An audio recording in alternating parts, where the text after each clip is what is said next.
Clear your desk by the end of the day, Holly. Human Resources will handle the exit paperwork. The words on my computer screen swam before my eyes, blurring into an indecipherable jumble as I reread them for the third, then fourth time.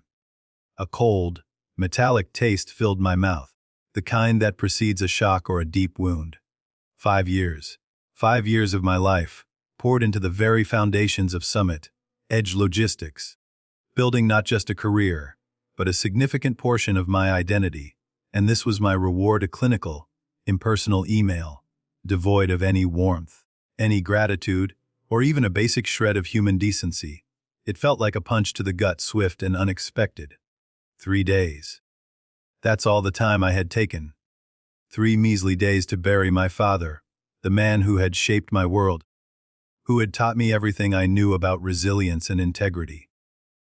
3 days of as-approved bereavement leave, explicitly granted by my direct supervisor just the week prior. And now this. We need people who prioritize their work. The email continued, its sterile corporate jargon cutting deeper than any insult. The audacity of it, the sheer, breathtaking arrogance. As if attending my father's funeral, standing by his grave as the earth was returned to the earth, was some optional social engagement I had casually chosen over filing quarterly reports. As if my grief, my family, my very humanity, were secondary to profit margins and logistical efficiency. I leaned back slowly in my ergonomic office chair, the genuine leather squeaking a protest in the profound silence of the early morning. The boys' office tower, usually a hive of activity by 8 a.m., was still mostly empty, the vast expanse of cubicles stretching out like a ghostly, deserted city. Outside the floor-to-ceiling windows, the sky was just beginning to relinquish its inky darkness, a delicate blush of peach and rose painting the eastern horizon, promising a new day, a day that, for me, had already begun with an ending. I had arrived early, as always, driven by an almost pathological need to catch up on the minor backlog of emails and tasks accumulated during my brief, sacred absence. I was Holly Peterson, a name synonymous with efficiency and dedication within these very walls. And until approximately 2 minutes ago, I was also the regional team lead of the highest performing division at Summit, Edge Logistics, a division that had consistently exceeded every target, every projection, quarter after quarter for years. At 34, I hadn't just built a career. I had cultivated a team that felt less like colleagues and more like an extension of my own family. We celebrated birthdays with impromptu potlucks in the break room, supported one another through the inevitable, personal crises that life throws at you, and relentlessly pushed each other to excel professionally, not out of fear, but out of a shared ambition and mutual respect. We were a unit, a well-oiled machine, but one powered by genuine human connection. My gaze drifted around my meticulously organized workspace, a small island of personal touches in the corporate sea. There was the small, spiky cactus, resilient and unassuming, a thoughtful Christmas gift from my team last year. A framed photo, slightly askew, captured us all in a moment of unbridled joy at the last company retreat, arms slung around each other, grins wide and genuine. Scattered amongst the professional documents were a handful of handwritten thank you notes, expressions of gratitude from team members I had mentored, whose careers I had helped shape. 5 years of my life, of shared laughter and late-night problem-solving, of triumphs and minor setbacks, all condensed into these few cherished personal items that would soon fit into a standard cardboard box. The irony was not lost on me. The termination notice, attached as a PDF to the cruel email, bore the unmistakable digital signature of Dan Weaver. Dan, my direct supervisor. The very man who, just last week, had looked me in the eye, squeezed my shoulder, and personally approved my bereavement leave, expressing his condolences. Failure to maintain adequate presence during critical operational periods. The document stated, a dry, legalistic phrase that twisted in my stomach. My father's death, it seemed, had inconveniently fallen during one of Summit, edges undefined, critical periods. A period, I noted with a bitter internal laugh, during which I had been burying my beloved father. I didn't cry. Not a single tear welled in my eyes. I didn't slam my fist onto the cool, laminate surface of my desk, a primal scream of frustration and betrayal trapped in my throat. I didn't storm into Dan's office, demanding an immediate explanation, an apology, a retraction. No. My father had taught me to be like the rocks, steady, unyielding, even when the river rushes past. Instead, I pulled out my phone, its familiar weight a small comfort in my trembling hand. With a detached sense of purpose, I took a photograph of the email, capturing the damning words as evidence. Then, I forwarded the entire message to my personal email account, a small, defiant act of preservation. Finally, with a soft click, I shut down my computer, its screen going black, extinguishing the words that had just extinguished my career. I stood up, the subtle tremble in my hands the only outward sign of the tremor that was shaking my core.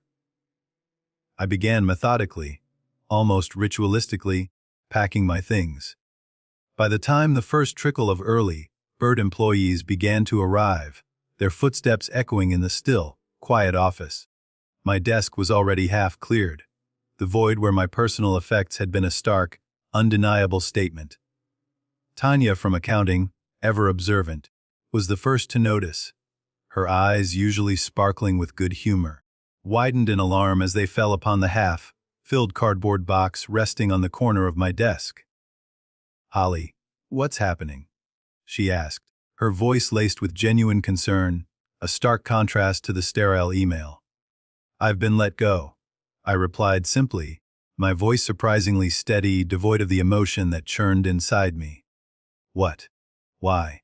Confusion clouded her features, quickly morphing into an expression of indignant outrage. "For what? You're the best we have." Apparently, taking approved bereavement leave to bury my father wasn't showing proper priority for my work. I stated, the sarcasm barely veiled, as I carefully wrapped my small cactus in a sheet of old newspaper, treating it with more tenderness than I had been shown. Tanya's face, usually so open and cheerful, transformed from utter disbelief to blazing fury. "That's not right! That's completely unacceptable!" "Have you talked to Paula? The regional manager should know about this." "She'd never stand for it." "No," I said, securing the newspaper around the cactus with a piece of tape. My movements were precise, almost meditative. "I'm not going to fight it, Tanya. Not in their arena. But I won't forget it either. And neither should anyone else. When you work closely with people for years, when you've navigated countless deadlines, celebrated victories, and commiserated over setbacks, you learn to read their expressions with an almost telepathic precision. As I continued packing, more of my team members arrived, their usual morning greetings dying on their lips as they took in the scene. Jason, one of my most reliable direct reports, was the first of my core team to hear the news. His usual cheerful grin, a permanent fixture on his face, vanished instantly, replaced by a scowl of disbelief. "This is bull, Holly." He started, his voice rough with anger, but I cut him off with a small, firm shake of my head. "It's done, Jason." Dan made his decision. I knew any public outburst would only serve to reinforce their manufactured narrative of my lack of professionalism. "But we just finished the Newberg merger last month," he protested, his hands clenching into fists. "Profits are up 18% this quarter because of your planning." "Because of our work!" "This is insane." I managed a sad, tight smile. Apparently that wasn't enough. By 9:30 a.m., all 7 members of my core team had slowly, instinctively, gathered around my desk, a silent wall of solidarity forming a protective circle around me. Ethan, our logistics specialist, a man who rarely showed emotion beyond a stoic professionalism, looked like he might genuinely punch a wall, his jawline rigid. Veronica, our client relations manager, usually so composed, was openly crying, her shoulders shaking with quiet sobs. Behind them stood Michael, Louise, Diane, Gabriella, and Kayla, each with expressions ranging from raw disbelief to simmering fury, a silent chorus of outrage. "You can't leave, Holly," Veronica insisted, her voice thick with tears, as I taped up the last flap of my box. "The Wilson account renewal is next week. The Hernandez shipping contract is in sensitive negotiations. None of us knows the system like you do. You've built this whole process from the ground up." Her voice cracked with genuine desperation. I sealed the box with a final, decisive press of the tape. Dan should have thought of that before he fired me for attending my father's funeral. The severity of what I'd just said, the raw, undeniable truth of it, hung heavy in the air, a palpable weight that silenced even Veronica's sobs. My father gone just a week ago, the funeral soil still fresh in my memory, a lingering scent of damp earth and regret. And now this, a profound betrayal from a company into which I had poured my very soul, my energy, my vision. "I need everyone back at their desks!"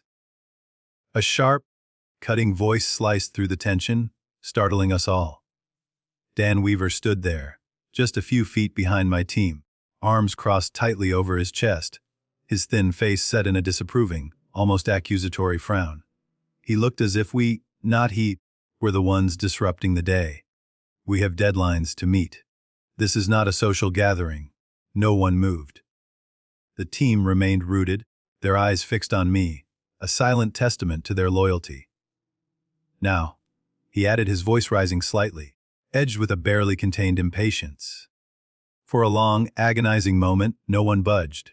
Then, slowly, reluctantly, my team began to disperse, each giving me a meaningful, lingering look, a silent promise, a shared understanding, as they returned to their workstations, their backs stiff with unspoken defiance.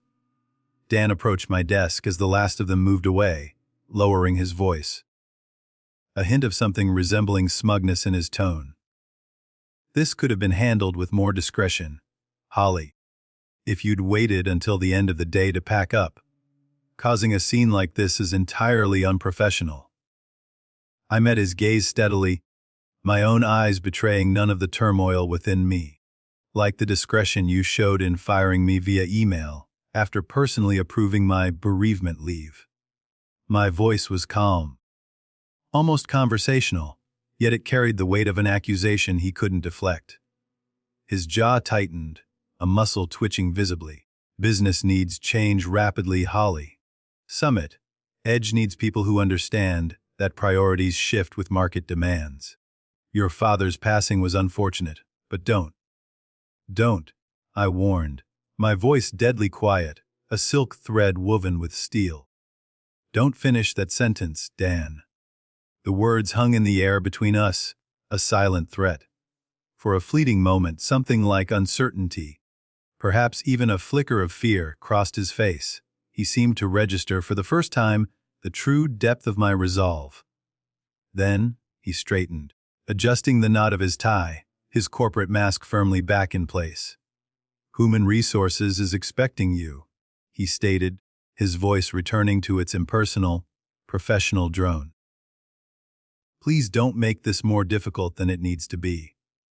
I picked up my cardboard box, its contents oddly light despite carrying the weight of 5 years. "Don't worry, Dan. I won't make a scene. That's not my style.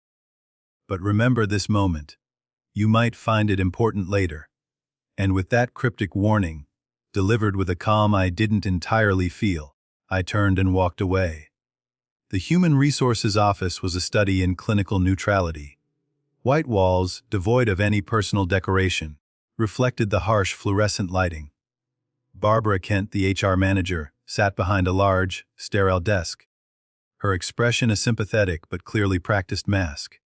She was new to the company, having joined just 6 months ago, and I could sense her discomfort with the situation, a flicker of genuine distress behind her professional facade. "I'm truly sorry about this, Holly," she said, her voice soft, as she slid a stack of separation papers across the polished surface of her desk. Her eyes, filled with genuine regret, met mine. "And I'm very sorry about your father. I heard about what happened. It's incredibly difficult." "Thank you," I replied, my voice flat, as I began scanning the documents. The usual boilerplate language stared back at me standard severance package. 2 weeks' pay, a pittance for 5 years of dedication, and a non-disparagement clause obligating me to remain silent about the company's inner workings.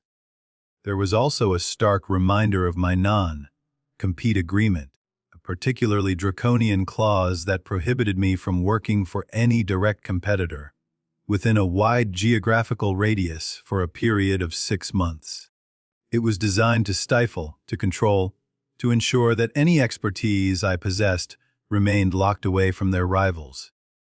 "Is there anything I should know about why this happened?" Barbara asked cautiously, her gaze unwavering. "This seems abrupt. Highly unusual for someone with your track record." I debated for a moment how much to share, whether to maintain the stoic silence or to expose the raw truth. I decided on the latter. I pulled out my phone again and showed her the photograph of the email, the stark words glaring from the screen. 3 days of approved bereavement leave. I stated, my voice calm but laced with an undeniable edge. "And I'm fired for not prioritizing work." Barbara's professional demeanor visibly slipped, her carefully constructed composure cracking. Her eyes widened, a genuine shock registering in their depths. This is the actual termination notice. Just an email. There was no performance improvement plan. No documented warnings. No previous disciplinary actions whatsoever. "No. Nothing," I confirmed, watching her reaction intently. She frowned, her brow furrowed in concern, and began scribbling a furious note on her legal pad, her pen scratching against the paper. "I need to verify some things with the legal department.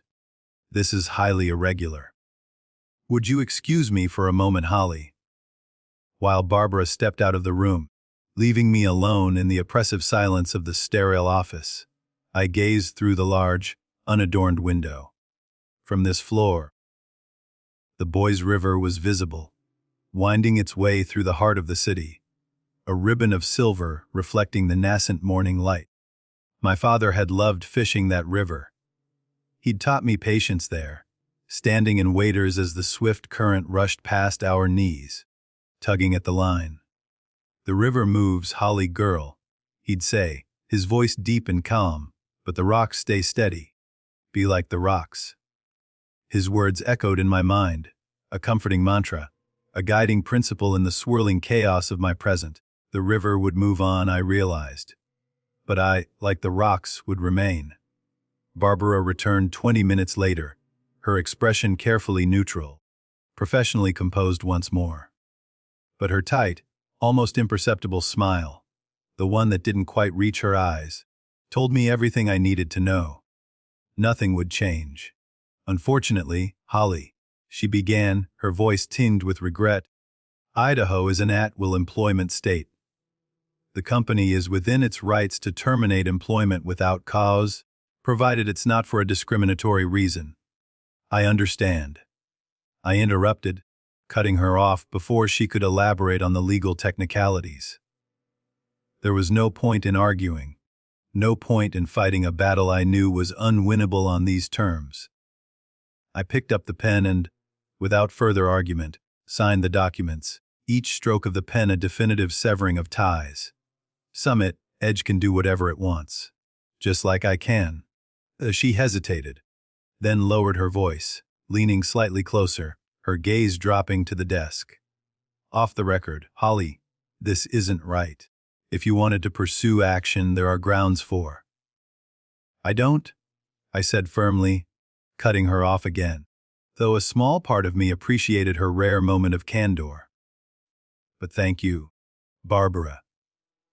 As I walked through the main office toward the exit, the box of my personal belongings clutched in my hands, I could feel eyes following me, a silent wave of curious, sympathetic, and angry gazes. My team watched silently, their faces somber, a collective pall hanging over their section of the office. I offered them a small, tired smile, a subtle nod of acknowledgement. My last act as their leader, a silent promise that I would be okay. Outside, the September air was surprisingly warm, a gentle breeze rustling the leaves on the trees lining the street. I placed my box carefully in the trunk of my car, the familiar thud echoing dully in the quiet of the morning. I slipped into the driver's seat, closed the door, and allowed myself a single, solitary moment to process everything that had just transpired. The stillness of the car felt like a sanctuary.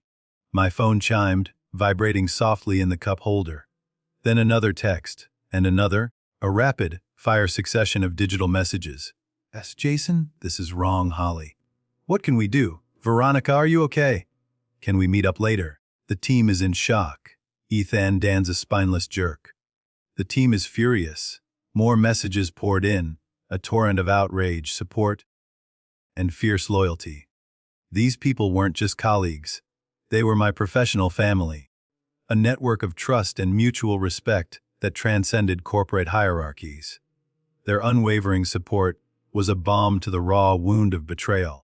I started my car, the engine purring to life, a quiet roar of resolve.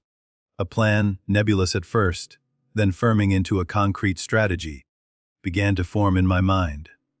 I wouldn't fight Summit, Edge directly in the courts. I wouldn't sue them, even though Vincent Torres, the employment lawyer I'd later consult, would confirm I had strong grounds for wrongful termination. No. That would be their battle, on their terms, draining my energy and time. I would be strategic, patient, like my father had taught me. The rocks stay steady while the river rushes past. My strength would lie not in reaction, but in proactive, deliberate action. My phone rang again, pulling me from my reverie. The caller ID displayed an unfamiliar number, but a quick glance at my contacts told me it was Hank Fleming, the CEO of Vertex Transport Systems, Summit, Edge's biggest and most formidable competitor. We'd met at an industry conference last year, had hit it off, and had kept in touch sporadically. He'd been trying to recruit me for months, offering enticing glimpses into a different corporate culture. It was time, I realized, to return his call. The Vertex Transport Systems office, which I visited the following morning, was everything Summit, Edge wasn't. It hummed with a different energy. The concept of collaborative workspaces, with open layouts and glass, walled conference rooms, fostered a sense of transparency and teamwork. Large windows framed sweeping views of the Boise skyline, bathing the interior in natural light, a stark contrast to Summit, Edge's more compartmentalized, almost oppressive, atmosphere. Hank Fleming, a burly man with a distinguished silver beard and kind, keen eyes that missed nothing, welcomed me with a firm, genuine handshake that spoke volumes. "I've been hoping you'd call, Holly," he said, his voice a warm rumble, as he guided me towards a spacious, glass-enclosed conference room overlooking the city. Though I admit, I didn't expect it would be under these circumstances. Word traveled fast in our industry. Hank already knew about my termination, a general rumor that had clearly circulated, though he was unaware of the shocking, dehumanizing details. As we settled into comfortable chairs around a gleaming conference table, I filled him in, holding up my phone to show him Dan's infamous email. Hank's brow furrowed, a deep crease appearing between his eyes. "That's not just bad management, Holly," he said, his voice low with genuine dismay. "That's inhumane. Bereavement leave exists for a reason. It's a basic human right, a recognition of our shared humanity. Summit, Edge has always valued profits over people," I replied, a bitter truth settling heavily in the air. I just never thought I'd be on the receiving end of their ruthless efficiency. Hank leaned forward, his gaze direct and unwavering. "I'll be blunt, Holly. I want you on my team. Vertex is in a period of aggressive expansion, particularly in our Pacific Northwest operations, and we need someone with your expertise, your vision, your proven track record. The division director position is yours if you want it." It's a clean slate, a chance to build something extraordinary. My heart skipped a beat. Division Director. It was a significant step up from my regional team lead role at Summit, Edge. More responsibility, certainly, but also considerably more authority, and, naturally, a much better compensation package. The offer was tempting, almost too good to be true. What about my non-compete? I asked, the practical concerns surfacing immediately. Hank's smile returned, confident and reassuring. Our legal team has already reviewed it. It's overly broad, Holly, frankly ludicrous in its scope, and most likely unenforceable. Plus, we'd cover any and all legal expenses if Summit, Edge, in their infinite wisdom, chose to try and enforce it. We don't shy away from a challenge, especially when we know we're on the right side of it. I'd need to think about it, I said carefully, maintaining a professional distance, even though my mind was already racing with possibilities. Of course, Hank replied, his understanding palpable. Take the weekend. Digest everything. We can talk specifics on Monday, but know that the offer stands.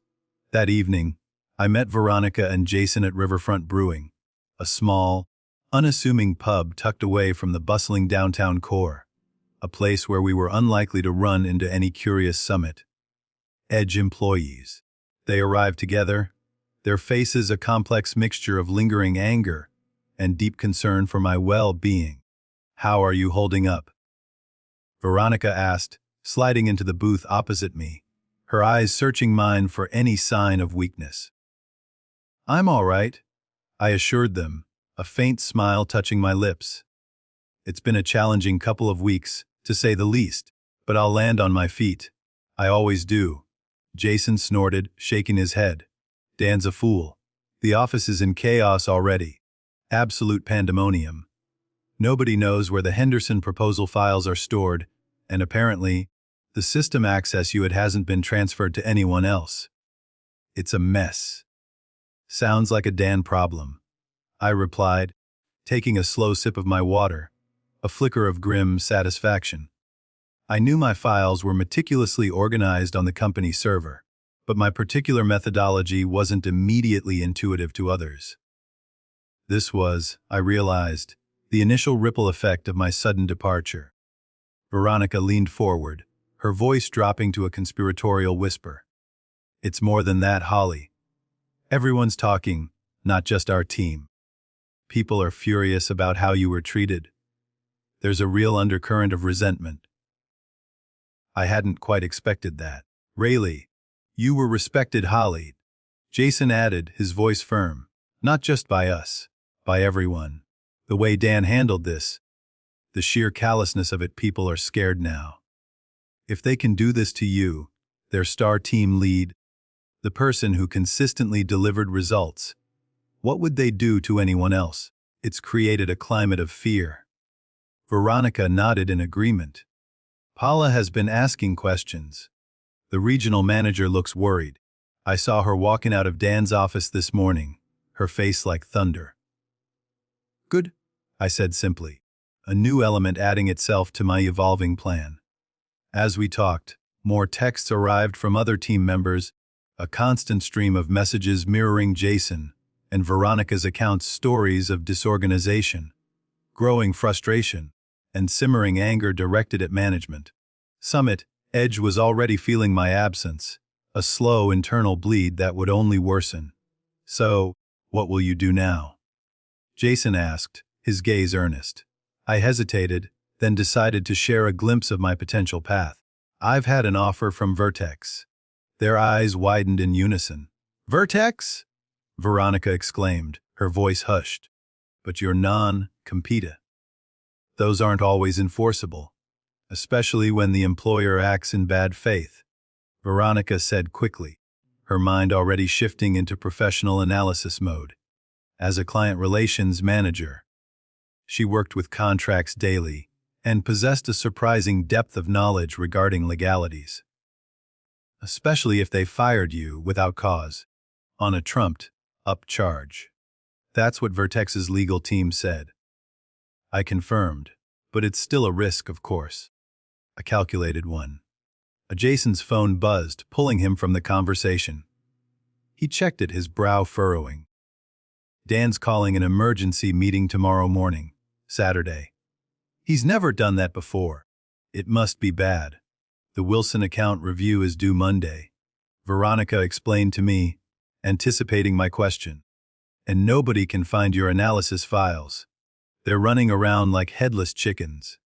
I smiled slightly, a genuine, if somewhat mischievous, smile. Those files were properly stored on the company server. But my particular organizational system, it isn't immediately obvious to others. I hadn't anticipated that my methodical efficiency would become an issue for them, but I couldn't deny feeling a flicker of satisfaction, a small victory in the face of their injustice. I should get going, I said, gathering my purse from the booth. Early appointment tomorrow. As I stood to leave, Jason caught my eye, a hopeful, speculative glint in his gaze. Holly, if you did go to Vertex, hypothetically speaking, would they be hiring? For other roles, I mean.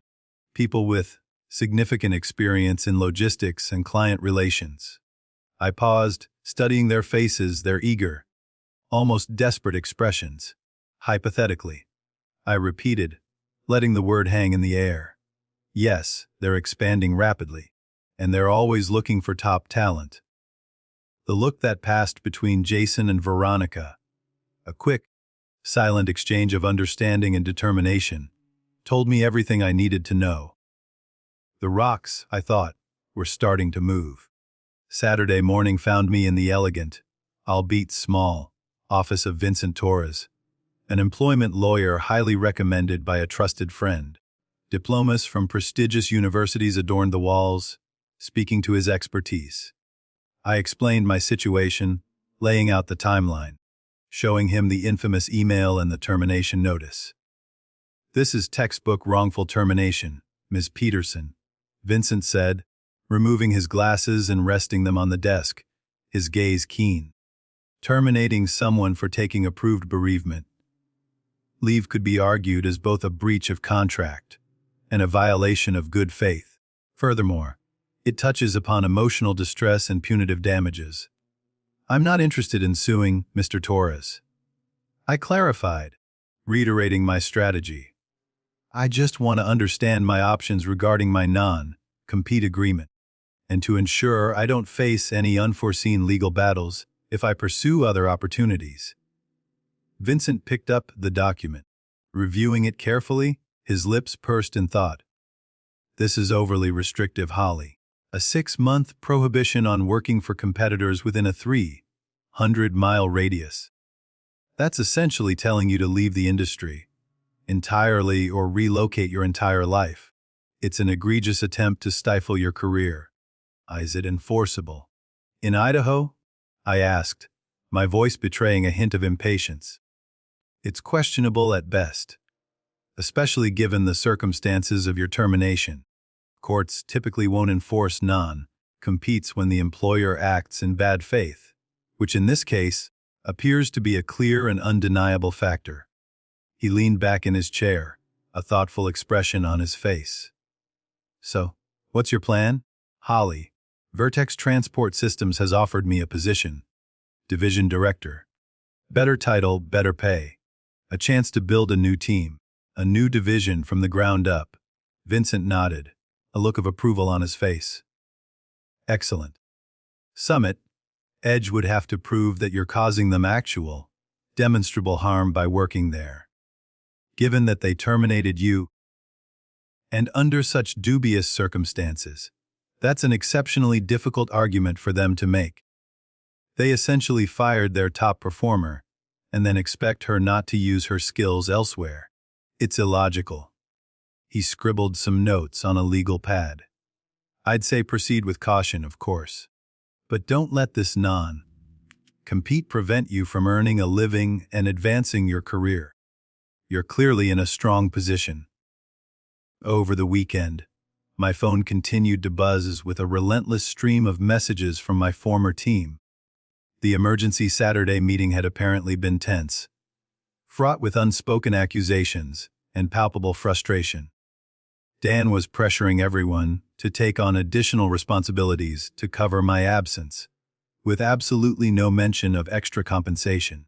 The Wilson account files had finally been located, but as I suspected, nobody fully understood my analysis methodology, leading to more confusion and delays. By Sunday evening, after absorbing all the information and reflecting on my father's wisdom, I had made my decision. Monday morning, bright and early, I called Hank Fleming. "I accept your offer, Hank," I told him, a surge of adrenaline and anticipation coursing through me. "But I have one condition." "Name it."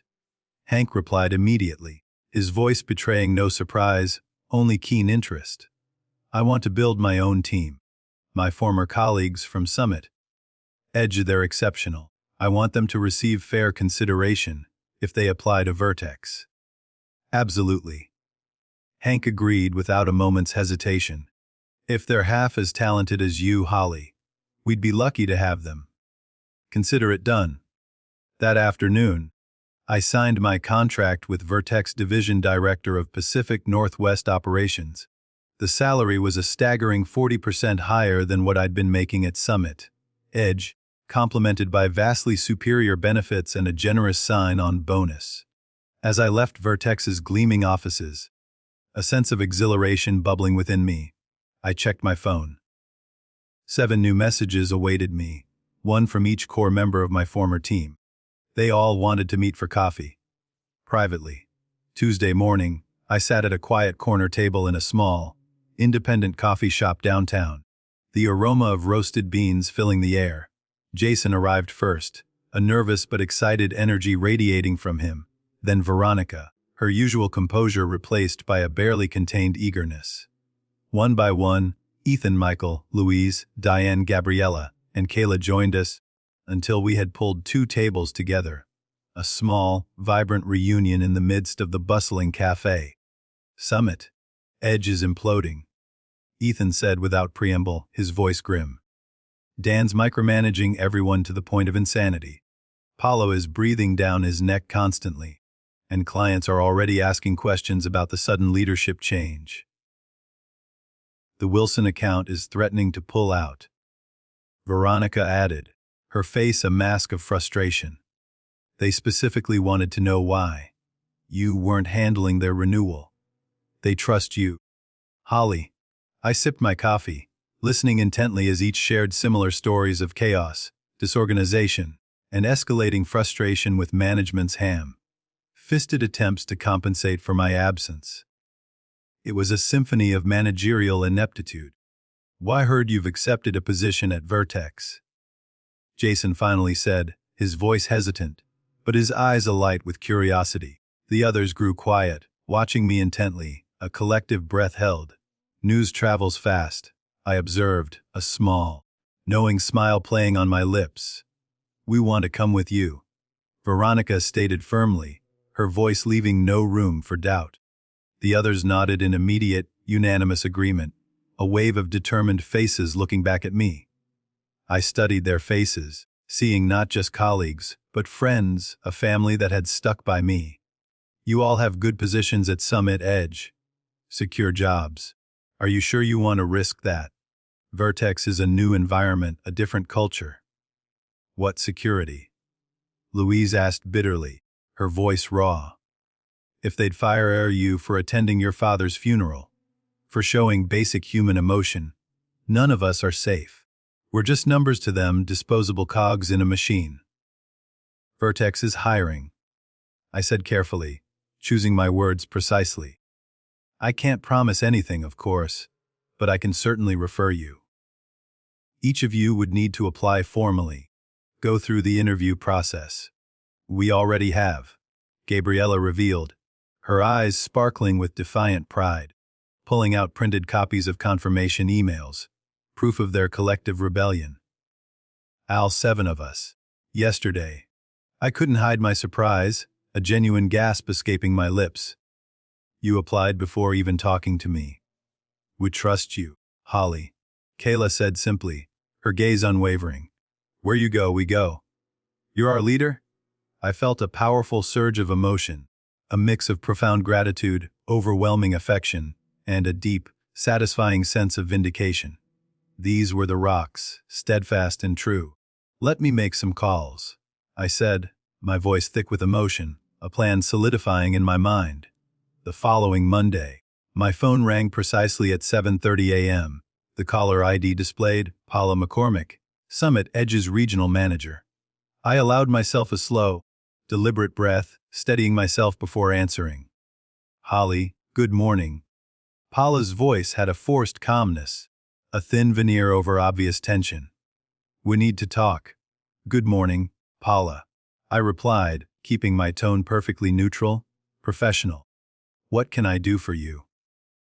"I've just received 7 resignation letters," she announced, her voice tight, a hint of steel beneath the forced calm.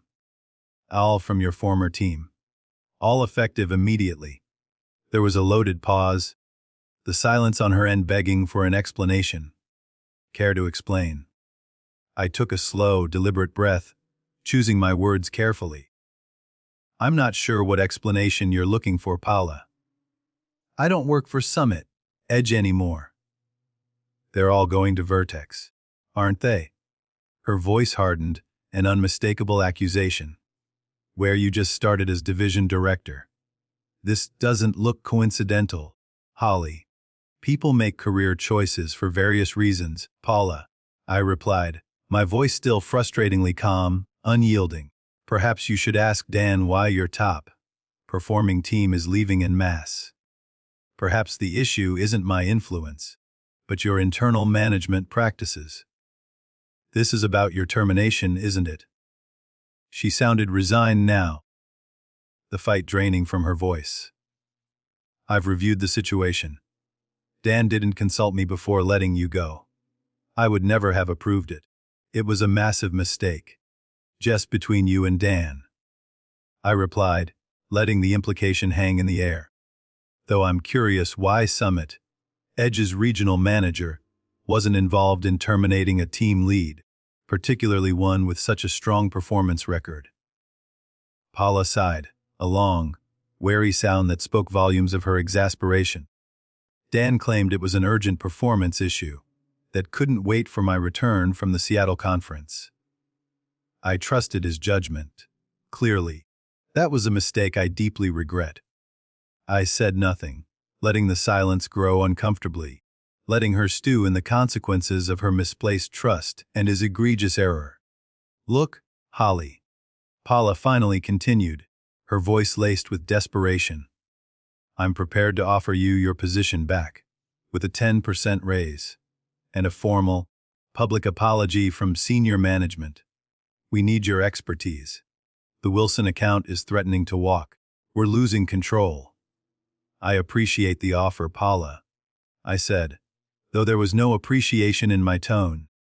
"But I've accepted a position elsewhere. We'll match whatever they're paying.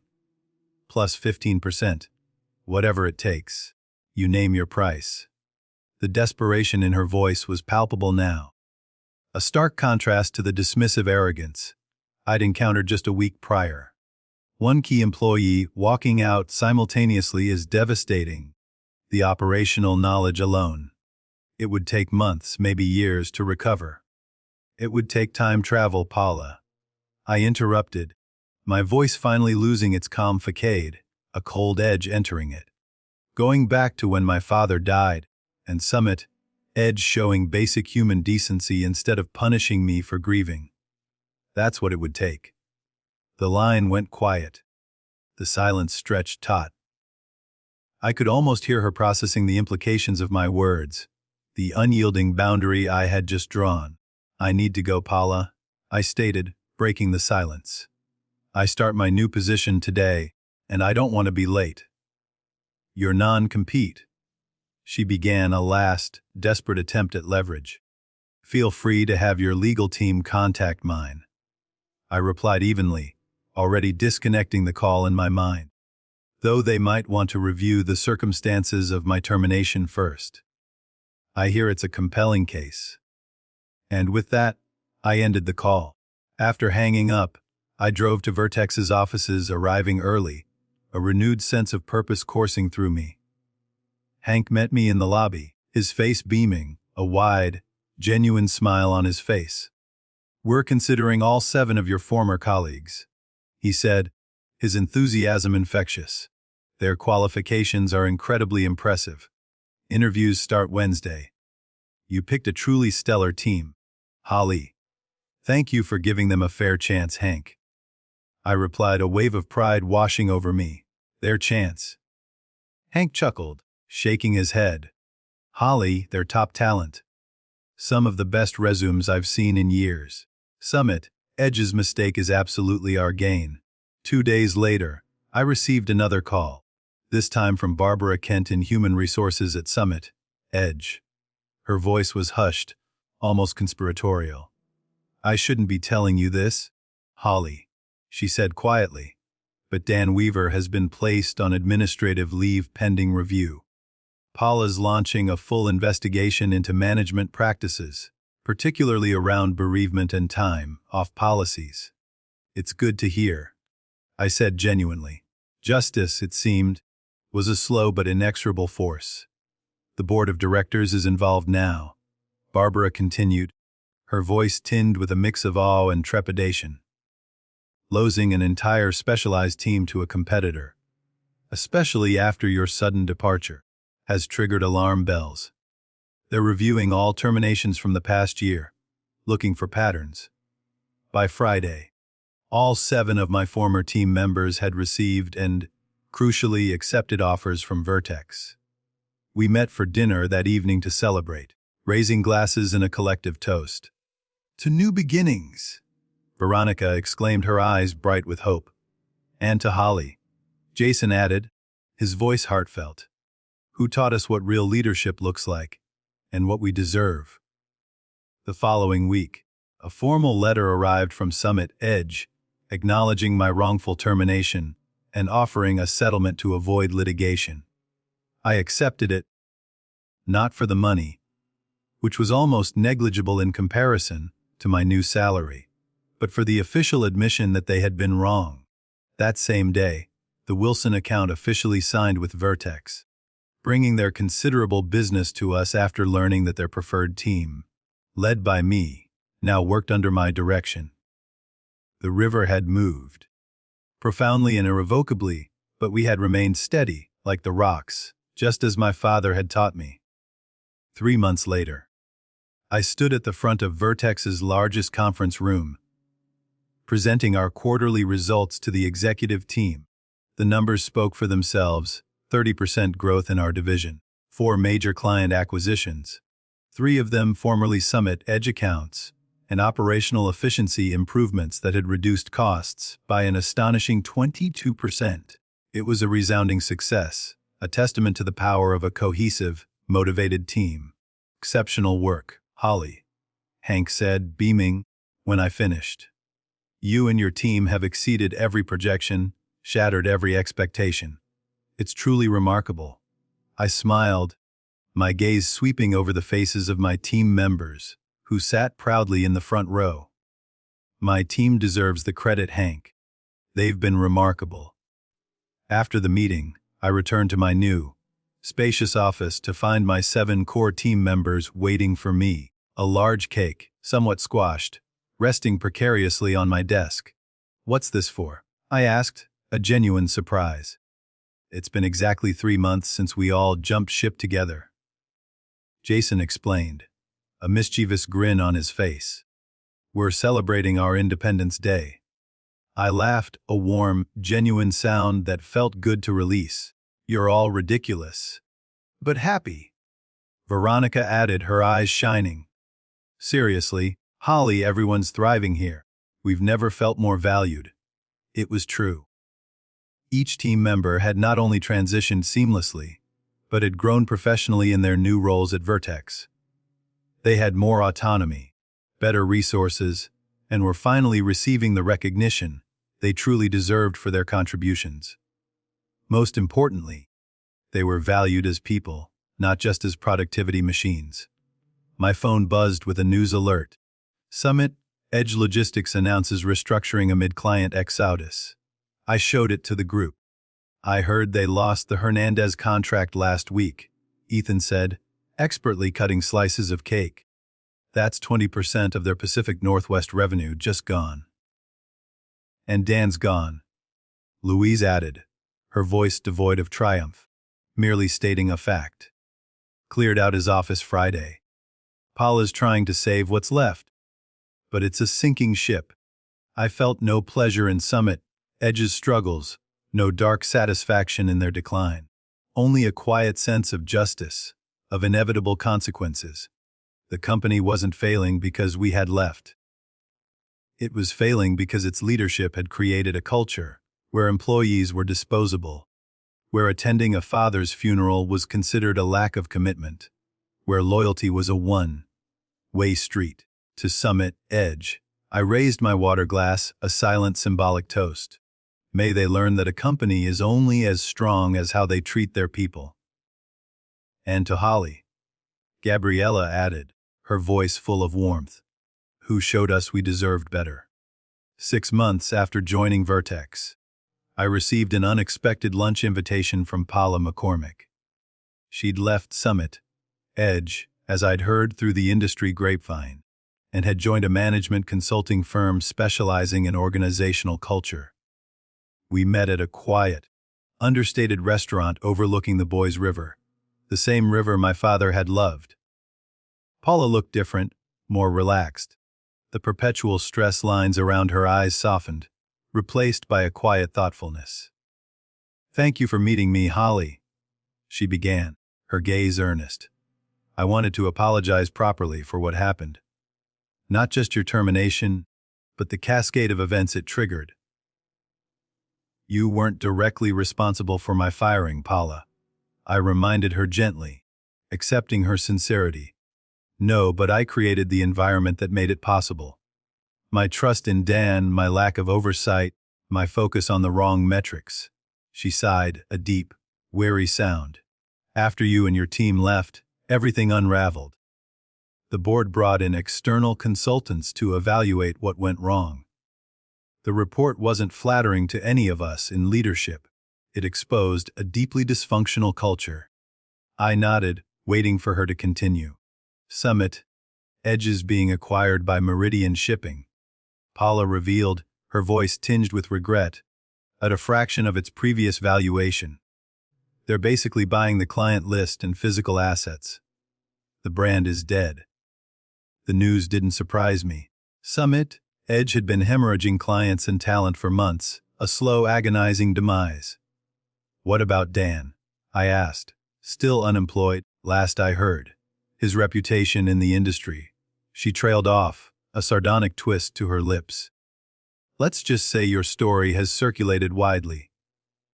It's become a cautionary tale." I hadn't spread the details of my termination, but I hadn't hidden them either. When asked why I'd left Summit, Edge, I simply told the truth. The truth, it seemed, was powerful enough on its own. "I've learned a valuable lesson from all this," Paula continued, her gaze fixed on the river below. "Now I'm helping other companies avoid the same mistakes. To prioritize people over profits, truly." As we finished lunch, Paula asked the question I sensed had been on her mind all along, the one that encapsulated the essence of my journey. Was it worth it? Walking away quietly instead of fighting, suing, making a public spectacle. I thought about my team at Vertex, thriving, motivated, and treated with genuine respect. I thought about the clients who had followed us, who now received better, more personalized service. I thought about my father, who had taught me that sometimes the strongest response isn't the loudest, but the most enduring. "Yes," I replied simply, meeting her gaze.